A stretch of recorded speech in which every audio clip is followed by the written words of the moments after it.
Audit లేదు, అంతా అరాచకమే. మార్క్ఫెడ్లో ఎరువుల విక్రయం పూర్తిగా గాడి తప్పింది. కరీంనగర్ జిల్లాలో ఏకంగా 76 లక్షలు పక్కదారి పట్టాయి. ఎరువులు అమ్మిన సొమ్ము అధికారుల జేబుల్లోకి వెళ్లిపోయాయి. వరుసగా ఈ ఘటనలు జరుగుతూ ఉంటే అధికారులు మాత్రం కళ్లు తెరవట్లేదు. ఎరువుల అమ్మకాల్లో ఆడిట్ లేకపోవడంతో అధికారులు ఇష్టారాజ్యంగా అవినీతి జరుగుతుంది. ఈ ఘటనలో అధికారులతో పాటు ప్రభుత్వ పెద్దల పాత్రపై కూడా అనుమానాలు వ్యక్తమవుతున్నాయి.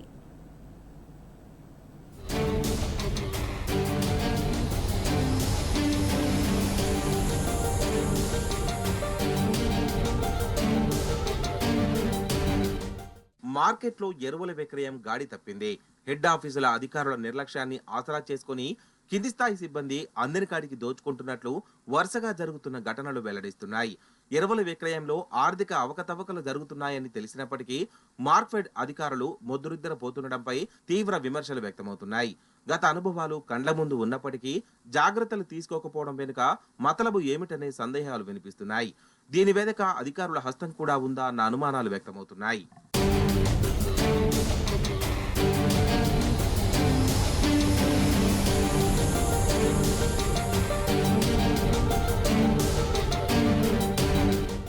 హైదరాబాద్ హెడ్ ఆఫీసులోని అధికారులు డీసీఎంఎస్లకు ఎరువులను సరఫరా చేసి తమ పని అయిపోయినట్లుగా వ్యవహరిస్తున్నారనే విమర్శలున్నాయి.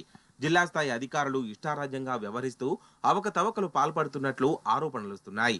ఇప్పటికే ఖమ్మం, నల్గొండ, ఆదిలాబాద్లో లక్షల్లో అవకతవకలు బయటపడగా తాజాగా కరీంనగర్ జిల్లాలోనూ అవినీతి బయటపడింది. ఎరువులు విక్రయించగా వచ్చిన సొమ్ము మార్కెట్ కు జమ చేయకుండా కింది స్థాయి ఉద్యోగులు కాజేసినట్టు తెలిసిందే.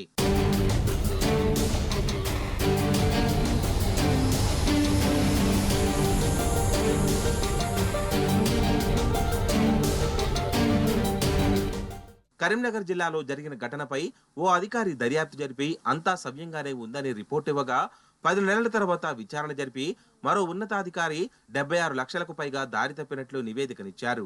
2022-23, 2023-24 ఆర్థిక సంవత్సరానికి సంబంధించి గత సెప్టెంబర్లో హెడ్ ఆఫీస్ నుంచి ఓ అధికారి నేతృత్వంలోని బృందం కరీంనగర్, పెద్దపల్లి, జగిత్యాల, సిరిసిల్ల జిల్లాలో పర్యటించి ఎరువుల విక్రయంలో లెడ్జర్లను, ఖాతాలోని సొమ్మును పరిశీలించింది. విచారణలో ఎరువులు విక్రయించిన సొమ్ముకు బ్యాంకుల్లో ఉన్న సొమ్ము సరిపోయిందని అదే నెలలో రిపోర్ట్ ఇచ్చింది.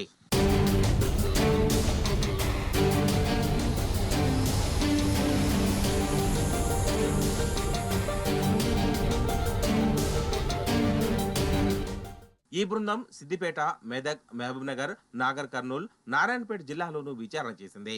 గత నెల మొదటి వారంలో కరీంనగర్, పెద్దపల్లి, జగిత్యాల, సిరిసిల్ల జిల్లాలో ఎరువుల సొమ్ము కాజేశారనే ఫిర్యాదు వచ్చింది. దీనిపై ఉన్నతాధికారులు మరో అధికార నేతృత్వంలోని విచారణ కమిటీ వేశారు. ఈ విచారణలో 76.77 లక్షలు సొమ్ము మకదారి పట్టినట్లు బట్టబయలైంది. దీనికి బాధ్యులైన అధికారిని వెంటనే సస్పెండ్ చేశారు. గత సెప్టెంబర్ నివేదికలో సొమ్ము సవ్యంగా ఉందని, తాజా విచారణలో అక్రమాలు జరిగాయని నివేదిక రావడంపై మార్క్ఫెడ్ వర్గాలు అనుమానం వ్యక్తం చేస్తున్నాయి.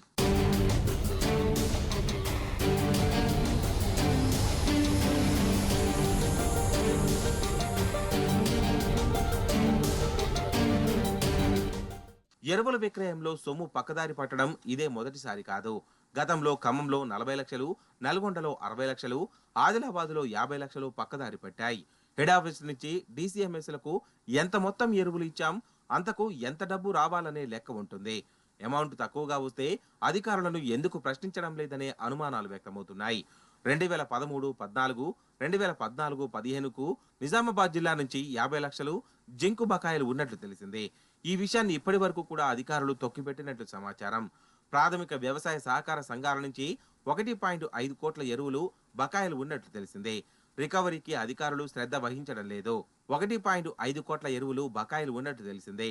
రికవరీకి అధికారులు శ్రద్ధ వహించడం లేదు. ఎరువులకు సంబంధించిన ఆదిలాబాద్, ఖమ్మం, నల్గొండ, కరీంనగర్ జిల్లాల్లో డబ్బుల వారీగా పక్కదారి పట్టాయి. ఇప్పటి వరకు 2.26 కోట్ల మార్క్ఫెడ్ సొమ్ము దోచుకున్నట్టు తేలింది.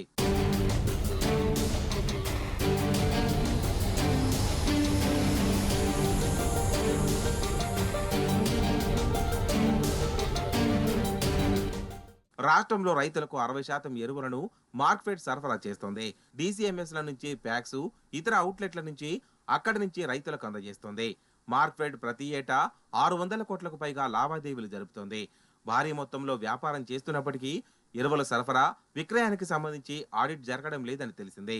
2 ఏళ్లుగా ఆడిట్ లేకపోవడంతో అధికారులు ఆర్థిక అరాచకాలకు తెరతీశారని విమర్శలు వ్యక్తమవుతున్నాయి. కరీంనగర్, పెద్దపల్లి, జగిత్యాల, సిరిసిల్ల జిల్లాలో అవకతవకలు జరిగినట్లు నిరుడు ఇచ్చిన నివేదికలో వెల్లడి కాలేదు. ఈ ఏడాది జూలై 5న దృష్టికి రాగానే విచారణ జరిపాం. ఇందులో అవకతవకలు జరిగినట్లు గుర్తించి సంబంధిత అధికారిని సస్పెండ్ చేశామని మార్క్ఫెడ్ జీఎం వెల్లడించారు.